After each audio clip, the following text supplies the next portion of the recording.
y'all, I'm Ashley here on Talking Books with Ashley to do a reading review for The Red Parts by Maggie Nelson, who this is called The Red Parts, an autobiography of a trial.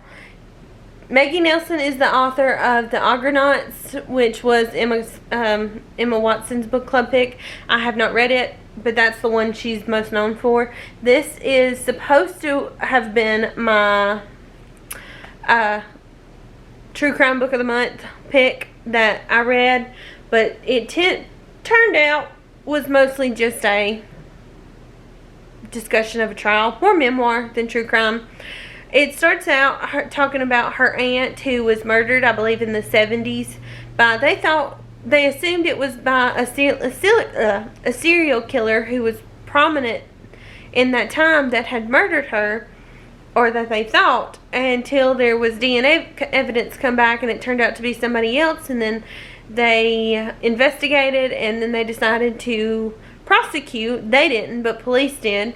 And this was after her book come out, because Maggie Nelson also has a poetry book about her aunt, and this was like right after her book come out, and they actually had discussed putting her book off because it could mess with the police trial, and she decided not to because there was nothing in that book that might disturb the trial, or so she thought. Well, she was right, but they used the book, the police used the book in getting into her aunt's head, from what I understand, and I enjoyed it.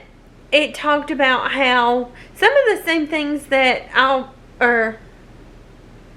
Be Gone in the Dark or something. What is the name of that? By Michelle McNamara. It talked about some of the same things, like the murder mind that you get when researching true crime, researching murders and researching any kind of crime, the violence inherently in people, how it affects you as a person, and how it can alter your actions. And she talks about how she was in a relationship and then she lost that relationship and she was lost and didn't know where to go and what to do, and how it affected her during her trial and the relationship with her mother, and how her and her mother felt during the trial.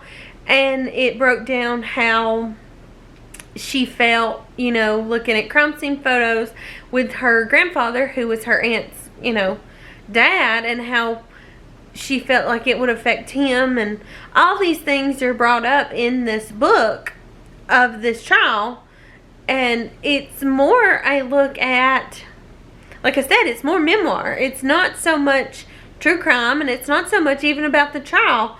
It's about how it affects the family to be sitting through a trial of a loved one's murder.